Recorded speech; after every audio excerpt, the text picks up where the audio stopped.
Hello, Earth System Science. I hope everyone is doing well.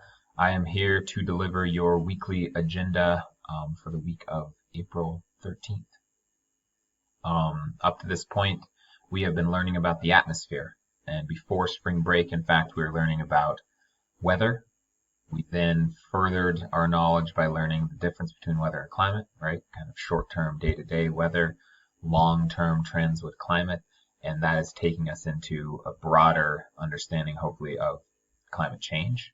And so you guys should have hopefully come into this week understanding the importance of the sun, delivering energy to Earth through the atmosphere. You should have understood the importance of carbon, right, in capturing maybe some of that energy and helping the greenhouse effect. And so this week we're furthering understanding the greenhouse effect. That is the main topic of this week. My goal with all of these assignments is just not to make them too stressful. So please feel free to email me with feedback on anything that we're doing, or especially email with questions. But yeah, without further ado, here's what is on the agenda this week. Here's the post. Two big things to do this week. The first is to read an article. It's called the Greenhouse Effect article, and it is attached to this post. You should be able to access it just with this link, and it should open up Insert Learning for you. You will most likely be prompted to sign in with Google. You should do that, and you should use your PSD school Google account. And I was able to add every one of you to the class, so it should take you to something that looks like this. If not, maybe close this, click on it again if you're able to log in, and maybe it'll load. But if you get hung up, email me. The first box here is you just predicting what you think the article is going to be about. Okay, so one sentence. Then the rest of the questions are all in these blue boxes, and you answer them as you read the article. Pretty straightforward. Not too many questions. When you're done, it should save automatically.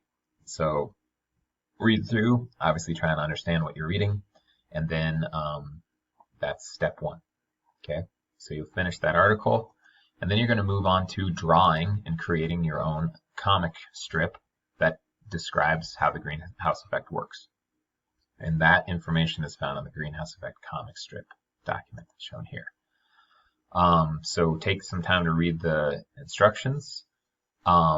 You have an option of doing this by hand. You can draw your comic strip.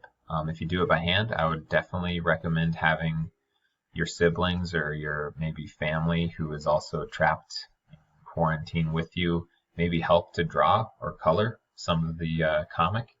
But I've given you each of the panes, the 6 steps that need to be included in the comic, listed here. So here's the greenhouse effect steps. Step 1, the sun emits electromagnetic radiation, travels from the sun to Earth. Step 2, high energy visible light travels through that atmosphere and then is absorbed by stuff. We learned that through our listening to Bill and I last week. I've linked that video again to kind of remind you.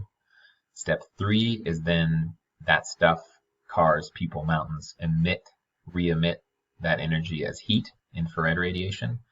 And that gets trapped in the atmosphere by step 4, carbon dioxide, and that's this video you must watch to understand exactly how those molecules are trapping heat.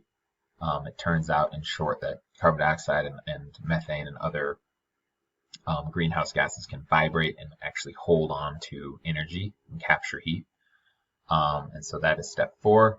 Step 5, since the Industrial Revolution in the 1800s, we've seen a very large increase in carbon dioxide. In fact, this video here linked in step 5, follow that link and watch it. Shows the rise in carbon dioxide since the 1800s, but more specifically, how drastically the increase is happening lately. And then step 6 are ways to reduce carbon emissions. And so to give you guys kind of an idea of what this looks like, I have a couple of examples I'll show you, but all of these examples have these requirements on them, right? They have the steps, They have a title. They have images. You don't have to necessarily hand draw the images. I mentioned earlier that you could, and maybe get your family to help you. You could also do this digitally. If it's easier for you, you can create it in like a digital drawing tool. There's free comic creators if you want to create one in one of the free, like Pixton, or just do a search for free comic creators if you've done before. You could definitely use that. Regardless, all you have to do is turn in either a picture of your comic strip, the link to your comic, or like a digital image of your comic strip. You need the steps, you need the images, you need a caption. The captions can be copied from here if you wish, but you could also put them in your own words as long as you include the bolded words in each of those. Again, all cells of the comic strip template, there's 6 steps. As long as you have 6, you're good. You should add some color and it should look good. Here are a couple of examples. Here's one. Here's the step 1, right, with the sun. This one would be the visible light traveling through. This one looks like what they deemed the infrared getting trapped. Here's carbon dioxide. Here's the carbon emissions since the Industrial Revolution. And then here's ways to reduce. Another example, and you can feel free to pause this video and look at these closer if you want. Step 1, step 2, step 3, step 4, step 5, and step 6. Feel free to get creative. That's all I have for you guys this week. I'm not trying to overload you. As always, email me with any questions. It's always good to hear from you guys. But that is the weekly agenda. Talk to you soon.